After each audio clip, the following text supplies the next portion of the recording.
Welcome to another episode of Entrepreneurs and Fuego. We're documenting the journey of amazing entrepreneurs like my new best friend. Heidi. New best friend? Hey, man, I make best friends like every 10, 15 minutes, man. That's because you're putting them on a camera. Amazing entrepreneurs, one digital footprint at a time. Heidi Lee, the entrepreneur. You are a chef, you're a radio hostess, you are a world traveler. What Yes. are you not? I think it's probably going to be easier to ask than to what are you? A phenomenal mother. I like that. I like that. But I'm good, but I'm not great. I have a great daughter, but it's more her, I think. But you know what? I think that deep in your heart, though, you like the radio type of. I love radio. It's theater for the mind. So as a writer, and you get to use these describing words for people that aren't in the room with you. And so when we do the show, even when I do catering, it's the 3 E's: educate, entertain, Right. and engage. Right. And if you hit all 3 of those, then you have a great show. So I talk to my guests and say, just try to bring people right here to this table. And it's fascinating. I love it. So describe our environment right here. Oh, geez, dude. Well, there's lots of candles. There's a great, dichotomy of color because the walls are white and all the surrounding everything is like big Mexican reds and greens and yellows. And then, of course, the beautiful wooden table that we're sitting at. You're a pro, man. Yeah. You're a pro. You just play it off like that and everything else. All right. When did you discover that you had this talent? I didn't. Wait a minute. It's got to happen. It's like you and I were talking about when we talked on the phone. Okay, I think the two most. I never talked to you on the phone you didn't- before. oh. It's just the first time I met you. Either. The 2 most important words in entrepreneurship are pivot and flexibility. Yep.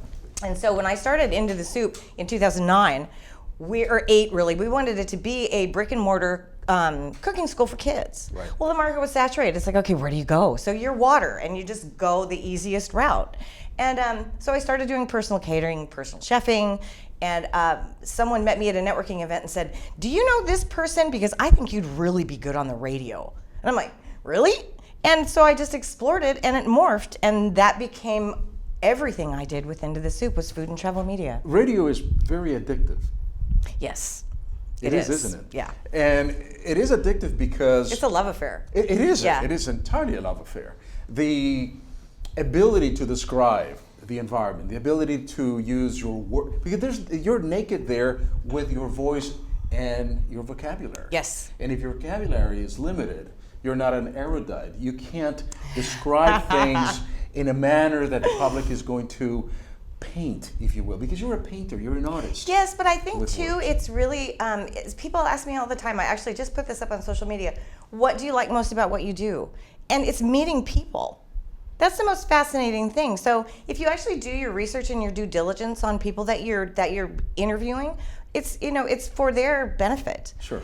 So that you ask the questions, the right questions that's going to elicit this response and make them feel totally at ease. Sometimes I have people and I just ask them a question and they'll just go bleh and tell you something you never expected. You're like, wow, thanks, that was cool. What is the right question to ask you?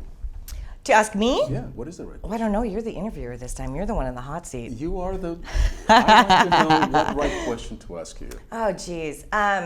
What is that we don't know about you? Oh, what don't you know? That I actually don't cook very often. And I'm a chef. You're a chef, but you don't cook very often. Not very often. Well, no. it's not surprising. I mean, if you are, if you have some kind of ability or specialty in some business, you wind up not doing Right. that for yourself, but Yeah. sometimes you have to hire. I mean, all of us do. We get in ruts with our families too. It's pork chops on Tuesday and spaghetti on Friday. And even out in the business, I mean, I still cook, I still cater, I still do that for people, but I wanted to do it from a management. I'm going to be the face of this company, and Yep. so I hired this amazing team that works for me. So and that was my business model the entire time. Build it up, get a team, facilitate, and give them jobs. What's the biggest challenge of having a team or a structure like that? They're going to love me for this. Yes. Working with chefs is like herding cats. There you go. And it's absolutely true. I mean, It I is, have right? I have a great group of people that work for me, but we've been together for 2 years, And so we understand each other, and it's building that trust and that, that reliability thing. Are you going to show up on time? Yes, I will be there. Knowing that, being comfortable as a business owner that I can rely on the people that work with me. Do you see mixing radio with catering, perhaps teaching some recipes through the radio? Is that possible? I think that would be very difficult. Or is it more of a visual type of situation? It's actually, visual is good, but really, if you really want to learn, you have to do it hands-on. You need to be there with a cutting board and a knife. I mean, you can learn it on TV, but then you have to go practice by yourself. What's your specialty? What do you cook best? Sauces. Anything with a sauce. When I went to culinary school at ACI, I was like chomping at the bit to get into meat fabrication and saucier. And I loved it. It's like, just put me in front of a sauce pot and I'll make stocks and I'll Something about the word saucier that is so romantic. I know, isn't that just sexy, right? Yes, what do you do? I'm a saucier. It's a great word. It's just easy. It's just great. It's French. You are, is it? Of course. Of course. It's a Romance language, don't you know, Francisco? Please. Where do you get all this energy? Were you always this spunky? Yeah, I'm a spaz. Always? Yeah. Oh, yeah. Always? Always. Yeah. Can you teach that to people? No. Or I think you can infuse people with it, and just be a good vibe, and rather than, I can't teach you to be a happy, optimistic person. Right. And, and I'm not always, that's not possible, I don't think. But I think that one of the things that I bring to people that I touch and people in my world is I've been through a lot of very difficult obstacles, and you either go under them, around them, through them, or over the top. And then you say, now what do I do? I just keep going, and you just live. And if you can give somebody your vibe that makes them feel like, oh my gosh, that was so fun. I was so comfortable with her. That was really a blast. I enjoyed it. She got my message across. She understood what I was trying to do. Whatever that might be, then that's extremely rewarding to me and hopefully fulfilling for anybody that, I might encounter. I just love what I do. I really do. I would never tell. You got me fooled, man. My ex-husband used to say I was like a top. At 5 o'clock in the morning, boom, pull the string, and I'd basically spin out of control until I passed out. But that energy, it's very infectious. And I hope so. Well, it is. And a lot of us need that in order to overcome our own obstacles. Sure. Our own hang-ups. Because not all of us are having a great day. And here comes this ball of energy and says, all right, here's what we're going to do. We're going to do this sauce. We're going to be sauciers today. And you need that. You need that Right. to kind of motivate people. Yes, and get them excited for what you're doing, even if it's mundane. Right. Or then you look at something, over the top exciting, like, interviewing a celebrity Food Network chef, or the next dining critic for the AZ Republic, which just happened for us last week. Absolutely thrilling. It's like, yay! These things are happening, and I feel like it's my first day with my new lips. It's thrilling. I love it. I just love it, and the support that has come from the community, because I took a 4-year hiatus from radio, and just came back in January, and the support that Into the Soup has had from the whole culinary world and the foodie world here in the Valley has been unbelievable. And we're just thrilled with it. So cool. Anyone that is looking to enter the world in which you're in, I think that the misconception is going to be that, my goodness, I'm going to have a TV show, I'm going to be on Food Network, and I'm going to be a star. You're not. But exactly. Yeah, not overnight. To get there, you have to have a lot of work. I mean, you have to have the basics. You really do. And we tell the students that at my other job, we tell the students How many that's jobs you got, man? like 3. I stopped counting after associate. But the fun part is they're mine. So I'm a PR, I'm a consultant for ACI. But it's, that's not a realistic view. And a lot of people still do, especially young people. It's like, I'm going to come in and I'm going to be a chef. And it's like, you will eventually, right. But that's earned.